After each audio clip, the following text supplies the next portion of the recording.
This is F-sharp 4 by Tim Pieraccini. I hold my breath as the guard walks to the door. His footsteps sound rapid and sharp in the white-walled recording studio. We dare not look at one another.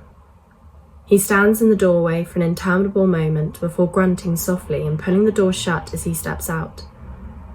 We women are alone. I have not been the only one afraid to breathe. For a few seconds along the length of the white leather sofa there is nothing but the sound of escaping breath, almost like soft laughter. And still, we 5 F-sharps hardly dare look up, hardly dare acknowledge this tiny interlude of freedom. Elzira Barros is less afraid of expressing herself. She leans back in her chair. Thank fuck, I thought he was going to insist on staying. Sitting forward again, she pats the minicam on the low table between us. Before I turn this on, let me say very quickly, there are some who suspect the truth.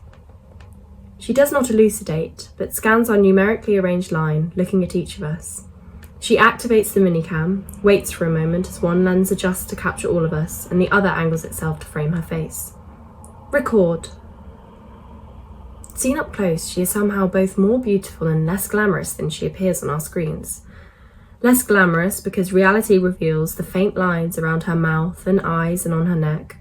More beautiful because she is here, before us, eyes flashing and hair shining in the bright studio light. It is so long since I've seen anyone besides the guards and the other notes. We have inflicts, of course, but the Zeta pixels seem only to add a layer of unreality. I know many of us believe the images are manipulated. A closer view of Elzira Barros' skin seems to confirm these suspicions. I feel tempted to reach out, to put my fingers against her cheek. As if she has sensed my thoughts, she looks at me. You're... She checks our pad. F-sharp 4? At my nod, she adds, You're from the Theocratic Union. Syria, I whisper after a moment. I can sense the other F-sharps looking at me. No one ever speaks about our lives outside the chorus. She clearly sees my discomfort. She looks along the line. I understand why they chose this group. It certainly shows off Sir Johannes's fine commitment to diversity. Indian, Korean, Canadian, Zambian. She appears to recall something. But of course, you know nothing of each other. You mix only with others of the same octave, is that right? For a moment it seems no one will answer. I wonder if the others are doing as I am, keeping their eyes down. That's absolutely right. F-sharp 3 is the one who has spoken. She has a beautiful speaking voice, this Zambian woman. And when I look up and catch her eye, I remember this is not the only attractive thing about her. I look down at once, feeling the blood warming my face at the memory of the tiny smile she has just offered me. Pause, Elzira Barros commands the camera. Delete. She waits a moment. I don't dare look up. And I wonder if the others do. I'm sorry, I know you're not supposed to talk about anything other than the work and the performance. We'll start again. Please lift your heads so we can see your faces. I look up and feel the others do the same. Although perhaps F-sharp 3 never lowered her head. Elzira Barros gives us a practiced smile. Record. This interview, itself historic, is given to mark the announcement of a greater event, the very first live performance of a new choral work, the Cassian Anthems by Sir Johannes Brugmann. This performance on the Enceladus Intersystem Station will be the largest live concert for over 30 years. As many as 4,000 people attend from all habitats of the solar system. I'm speaking to 5 of the singers who will have the honour of interpreting Sir Johannes's new work. These are the F-sharps 2 to 6. F-sharp 2, she says, addressing the Korean. I believe you were one of the first operated on to allow Sir Johannes greater range in his vocal compositions. The woman's principal response is a nod, but the tiny sound she makes is unnaturally low. And, Barros turns to the Indian woman, you, I believe, number 6, have only recently been passed fit following your own procedure. I'm sure you're excited to be able to take part in the Cassian Anthems. I am. She has abundant loose black hair and calm maturity in her eyes, but the voice is higher than a child's. Because of the strict segregation, I've never encountered these engineered notes before. My immediate response is a mixture of revulsion and pity. "The performance is still 8 Terran months away," says Barros. "Presumably you'll be spending that period rehearsing." "Not all of it," says F#3. "It's planned to record the anthems, so they're ready for instant distribution when the performance is over." The Canadian, 5, speaks for the first time. "The concert itself will also be recorded." She is tall and slender, also with extremely long hair, but of a very soft gold which seems to invite touch. But only Sir Johannes will hear that. My own hair is longer than it's ever been. We are encouraged to let it grow. Having it cut is allowed, but exorbitantly expensive. We are not permitted to attend to our own, or each other's. Sir Johannes, murmurs F#3, would obviously not permit the public to have unrestricted access to any work over which he has not exercised complete control. I've drifted into thinking about whether I'll cover my hair when I return home, so I don't immediately realise what 3 has gently implied. The others have been more attentive. No one speaks into the hush that follows. Even Alzira Barros takes a moment to recover. "A reason, perhaps, why his work has not been performed live before?" Pause. She consults her pad. For several seconds there is silence. Barros looks up, flashes another false-looking smile, gets to her feet. "Wait, just a moment. I have remembered something I needed to send. I'll be back very soon. Then we can resume." She looks from one to another of us, backing towards the door. "Excuse me." The door closes. We are completely alone. We have never been unsupervised since we entered the chorus. "My name is Megai," says F#3. Both the engineered notes make noises of panic. The Canadian whispers, "Don't be a fucking idiot." "My name is Megai," she says again. She looks at me. Her face looms close. My throat feels tight and dry. I open my mouth but can only gasp softly. Megai puts her hand over mine. Her skin is so dark and so warm. I look into her eyes again. I first saw her face less than 30 minutes ago, but she seems so familiar. "F#4, you're very beautiful, and I don't want to leave this room until I know your name." Megai looks past me at 5 and 6, and then back at 2. "All of your names." "They'll be in here any moment," says 5, "as soon as they realise." "Yes," says Megai.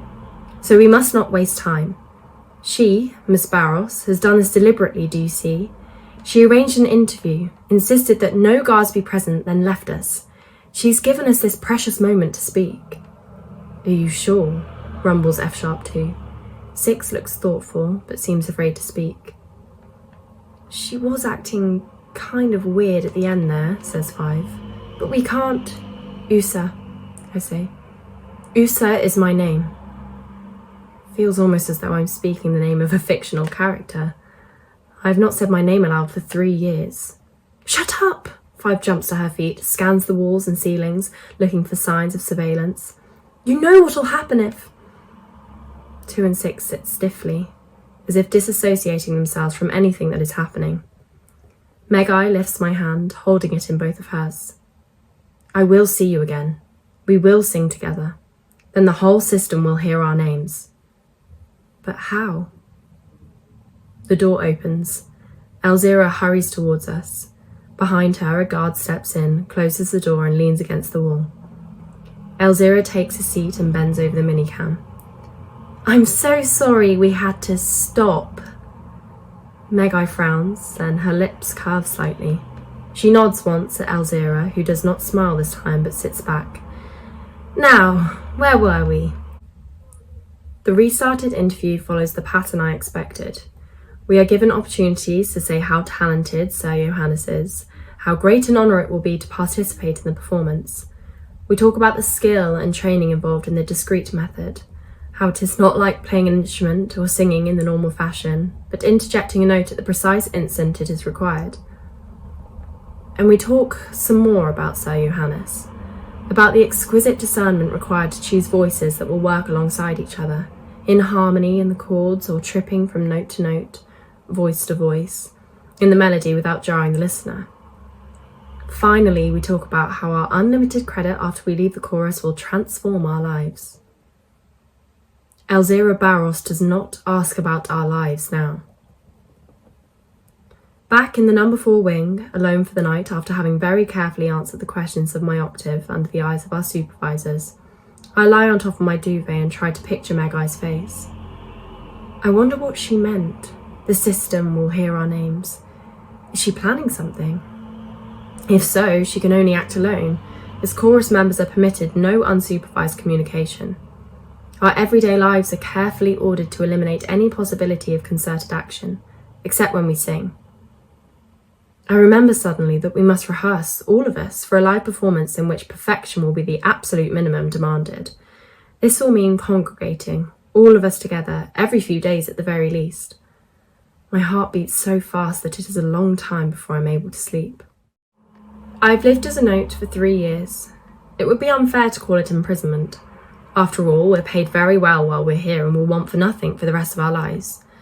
But I think, if I'd have known the extent to which my activities would be overseen and regulated, I would not have signed up. It's impossible to discuss these things with my fellows in the octave, but I'm not alone in feeling this. So much can be conveyed with a look, a twist of the mouth, a tone of voice. D4 is especially adept at layering her responses for the supervisors. They frown and stare at her, but they can find nothing concrete to object to. D4 is French, and although we're prohibited from speaking anything but English, she manages to inject occasional words of her native language into what she says, and I see some of the others smile, as if at a joke. For a long time I thought I was in love with D4. She's very beautiful, of course. We all are, something I never understood in a group of women whose importance would seem to rest in their vocal cords alone. But that was before Sir Johannes visited our wing, and after a few perfunctory pleasantries, invited B-flat to spend the evening with him. Just prior to his arrival, we had been invited to reread the penultimate section of our contracts. From the shocked looks on the faces of the others, I was not the only one who felt certain that the wording had been changed since I'd signed. Daily I thanked the prophet it was not me Sir Johannes chose, but at the same time I would have given myself for my sister B-flat. There was such a quality of innocence in her face and in her voice. She still sings Sir Johannes's music beautifully, but something in her eyes is not the same. Sir Johannes has sent the voices of women far, farther than any product of human civilization. His recordings, our recordings, are automatic inclusions in the databank of any probe sent into deep space or aimed at a distant planetary system. We are the soundtrack to advertising, to official news broadcasts, to movies and to games, transmitted to every station and colony across the solar system and beyond. Even the pirate channels use our work, despite Sir Johannes's persistent attempts to have them hunted down. Sir Johannes is the foremost champion of women. He pays the notes at the highest existing contractual rate. He employs only women at his business centre on Phobos. His household staff is all female. He can be seen on any number of archived broadcasts over the decades, extolling the qualities that make women superior to men. This man, this legend of the music world, has spread untold joy and inspiration all through the medium of the female voice. If there are some who are driven to wonder, as my parents did, why a 66-year-old man employs only women between the ages of 18 and 27, their voices are not part of the public discourse. And even my parents could not deny how much good could be done with unlimited lifelong credit. There is sound reasoning behind Sir Johannes's employee choices in regard to the notes, we are told. Only women in the peak of health. Regular exercise is one of our main diversions here, and the full bloom of youth can produce the absolute perfection of pitch and tone Sir Johannes demands. We are told. Sir Johannes travels the system. His commitment to diversity and equal opportunity is as legendary as the man himself, seeking only the very highest quality candidates and rejecting 90% of those he interviews. The process can sometimes be a lengthy one. Sir Johannes' commitment to his art and to the public cannot be overestimated. We are told. There is no denying Sir Johannes's genius. Some claim he has entirely revolutionised vocal music by the discrete method, employing a different singer for each note and by pioneering experiments to increase vocal range. His latest work takes inspiration from the early Byzantine composer Cassia, bringing a woman to the fore yet again. But what he has done with the primitive melodies is unprecedented, we are told. The total number of singers in the 5 octaves is 60, so we're surprised when we assemble in the rehearsal hall and find 300 young women. It is explained that the concert will reproduce the multi-tracking used in the recordings. Sir Johannes has spent most of the last 2 Terran years travelling, recruiting. It has been a draining experience, we are told, so that the initial rehearsals will be conducted by his amanuensis, Hugo LaSalle. Professor LaSalle is stocky, dark and short, a striking contrast to Sir Johannes's willowy paleness. This is the first time I've seen him, but I don't pay him too much attention, because I see, easing through the thronged notes, Meg-I, F-sharp 3 as I must take care to call her. During the preparation there is no attempt to organise the notes, so that Meg-I and I can stand beside one another, pretending to pay attention while instructions are being issued, and trying not to look at one another. I am getting glances and frowns from the members of my octave. Meg-I's fingers are brushing against the back of my hand. In a moment, when she's sure our overseers are fully occupied, she leans her head closer to mine. Get the real names of your octave today. I forget myself and turn to stare at her, but she looks serenely ahead, apparently attending closely to Professor LaSalle as he begins to explain the counterpoint of the second anthem. D4 is Garance. It was not what I expected her name to be. I am filled with pride, excitement and terror. 7 of us have exchanged names. 5 have held aloof so far, but there will be many more rehearsals, many more chances. Already there is a new bond between the 7, shared glances, tiny smiles, a certain daring in conversation. This small exchange has unleashed things long held in check. The guards have noticed, but seem to have put it down to the excitement of the rehearsal.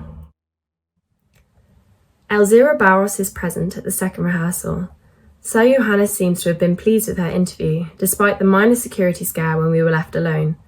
Professor LaSalle is fully occupied in choosing from among the new recruits for the drone in the third anthem, so he allows Elzira to take aside her 5 interviewees. We huddle in a corner of the hall. Elzira asks us the obvious questions until the nearest guard loses interest, and she beckons us to huddle close. You know, I think that the camera was still on when I left the room. Before. Meg-I nods. The others appear stunned. I realise that I knew, but have been avoiding thinking about it. We have the recording, continues Elzira, ready to broadcast as the concert ends. It is not much, but it shows the climate of fear and repression that you endure. She pauses. But we will not show it without your permission. What do you think will happen if you show it? Asks the Canadian, F-sharp 5. Elzira smiles. I will probably be arrested. I mean to us, to our lives. Meg-I turns on 5. Are you happy? Is this life what you thought it would be? She takes a breath before making her voice so soft I can barely hear. Has Sir Johannes visited your octave? 5 drops her eyes. Suddenly afraid that I know what has prompted this question, I seize Meg-I's hand. Meg-I understands, squeezing my fingers. She shakes her head.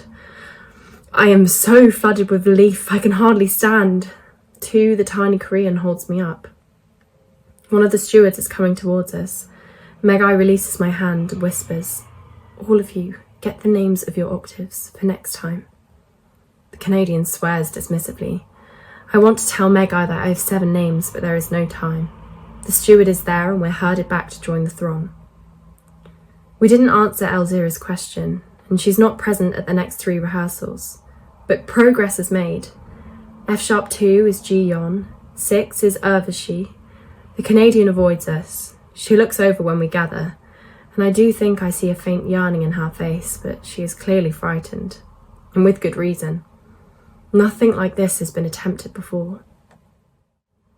Back in number 4 wing, the atmosphere is different. Only 2 of our notes are still nameless, and Garance is working on them.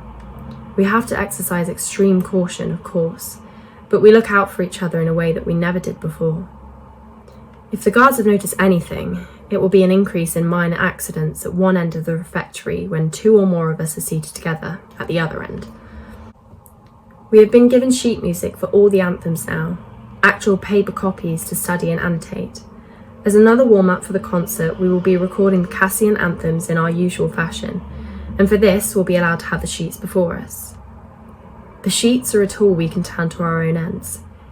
Thinking about what Meg-Eye wants to do, I've devised a system of notation which should be undecipherable. Still, we can't share it with everyone. We live in fear of those still known only by their note numbers. Meg-Eye clearly restrains herself when I tell her my idea. She looks as though she wants to hug me. Things become more difficult with each rehearsal as the details of organisation are finalised. We all have our place in the hall now, each with our own octave. The new recruits gives us our only respite, some of them proving unsuitable and needing to be replaced, with the further direction and training that requires. Thankfully, octaves 3 and 4 sing side by side, and Meg-Eye is on the left of her octave and I am on the right of mine, only a metre from her.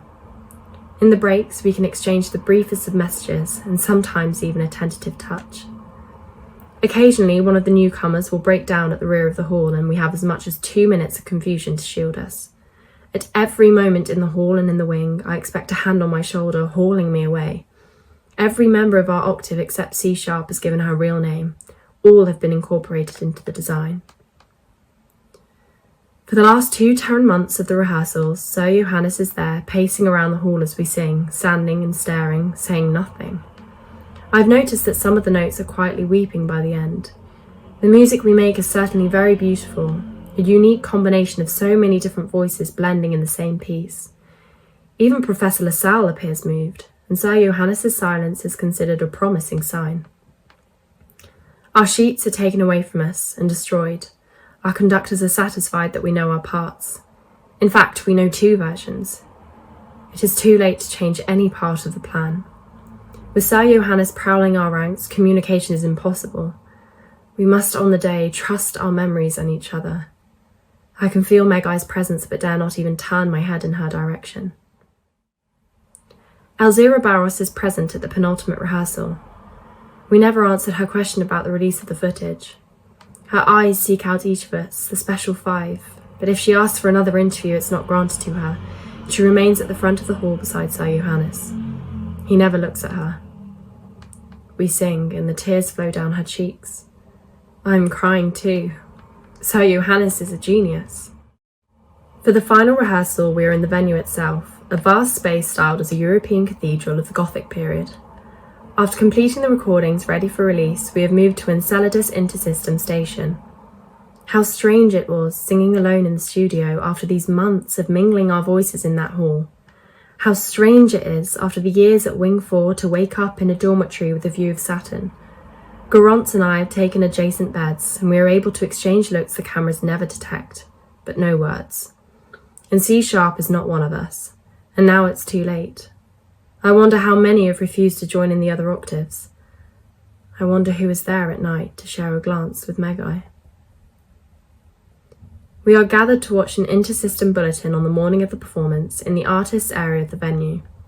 All 300 of us are there, and Sir Johannes, who seems oddly tense.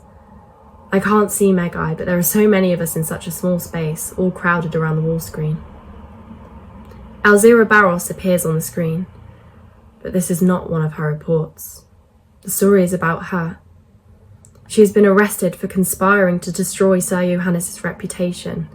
The man whose face replaces her images goes on to talk about footage she took, which has not been located, but which is said to implicate some of Sir Johannes' employees.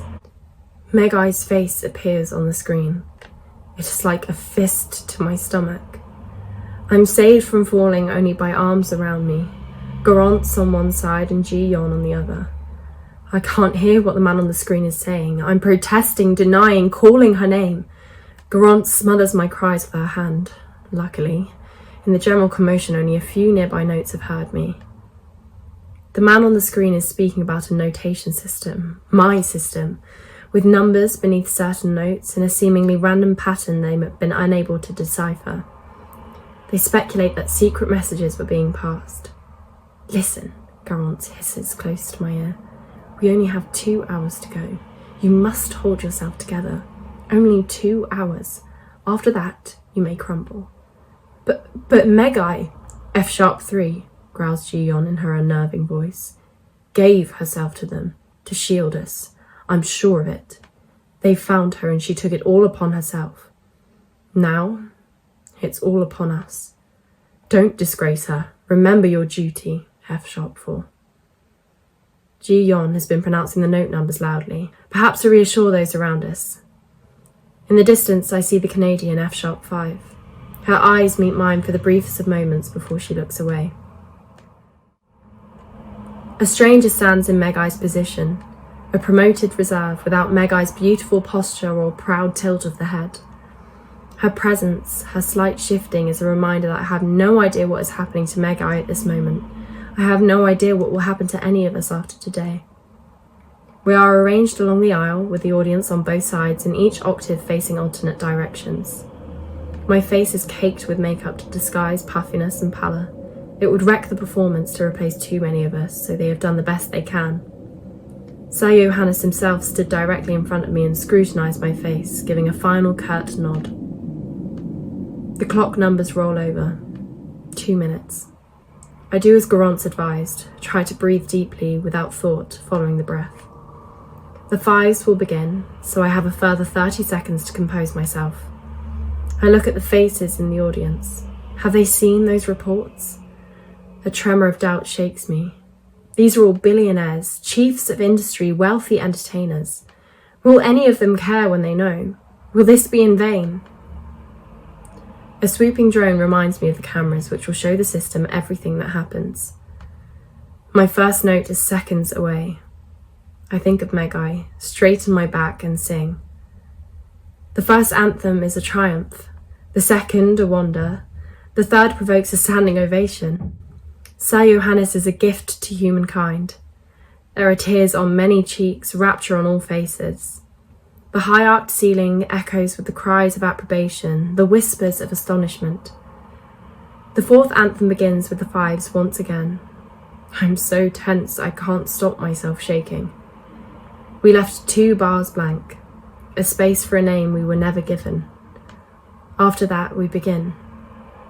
I'm afraid my heart will shatter my ribcage before those bars are finished. The first solo note is wordless, a soft build. The second is F#. It is a word. It is not the word the composer is expecting. It is not the word we are expecting. She sings alone for 3 seconds, the tall, golden-haired Canadian, Ellen, as we all register that she has joined us.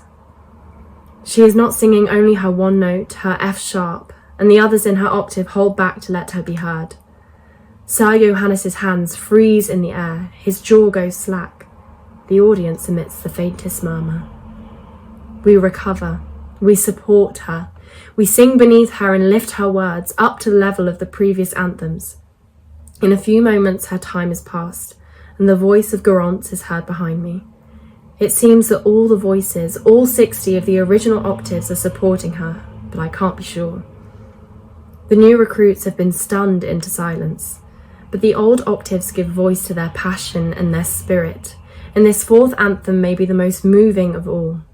It is Sir Johannes' music, but not his words. My heart is still beating fast, but I feel stronger now. My own moment is coming and I close my eyes, apologising to my family who will no doubt be watching. I hope they will understand. The next singer is F#6, Urvashi, with her impossible vocal cords. The high notes pierce like daggers, driving the 10 words home. The audience has been stunned into stillness again. A few have looked towards Sir Johannes and they know something is wrong. It is my moment. Sir Johannes is shouting now, screaming at the broadcasters, at the security people. Men are running towards me. Enveloped in love and defiance, I fill my lungs and sing the last line. Usa is my name.